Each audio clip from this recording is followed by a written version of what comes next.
বিশ্বাস করো আমি এই মোমো খাওয়াটা না আমার পিসি বাড়িতে গিয়ে শিখেছি। আমার সেজে পিসি বাড়ি চন্দননগর, সেখানে আমার দিদি আছে।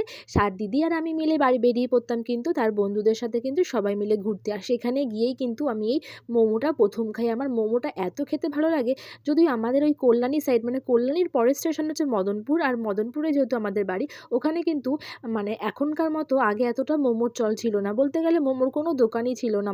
রোল, চাউমিন, বিরিয়ানির এসবের থাকলেও মোমোর কিন্তু কোনো রকম কোনো দোকান ছিল না। সো আমি এই চন্দননগরে গিয়েই কিন্তু দিদির সাথে এই মোমো খাই, আর সেখান থেকে আমার কিন্তু মোমোর প্রতি অনেকটা ভালোবাসা জন্মায়। আর সবচেয়ে মজার বিষয় হচ্ছে বিয়ের পর এখানে এসে দেখি আমার ঘরের পাশেই মোমোর দোকান। আমার তো মজাই মজা।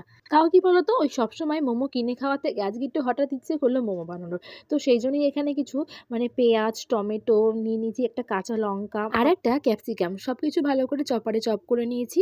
আর এখানে আমি চিকেন নিয়েছিলাম, ওই সামান্য কয়েকটা ব্রেস্টের পিস ছিল, সেটাকেই ভালো করে কিন্তু মিক্সিতে পেস্ট করে নিয়েছিলাম।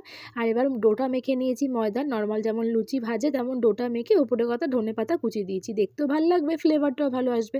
আর ভেতরে এরকম মাংসের পুরটা মানে সব কিছু দিয়ে কিন্তু মাংসটাকে ভালো করে মেখে নিয়েছিলাম। নুন আর গোলমরিচ দিয়ে আর আদা রসুনের সামান্য একটু পেস্ট দিয়ে সব কিছু নিয়ে মেখে নিয়েছিলাম। আর তারপরে এরকম গোল গোল করে গ্লাসের সাহায্যে কিন্তু আমি কেটে নিয়েছি বড় একটা লেচি করে।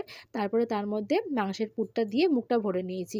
আর তারপর এরকম করে কিন্তু জলে মানে কড়াইতেই সামান্য জল দিয়ে মোমোগুলো দিয়ে কিন্তু স্টিমটাকে হাই করে ভালো করে ফুটিয়ে নিয়েছি। আর অলরেডি কিন্তু মোমোটা ভাপে ভাপে হয়ে গেছে।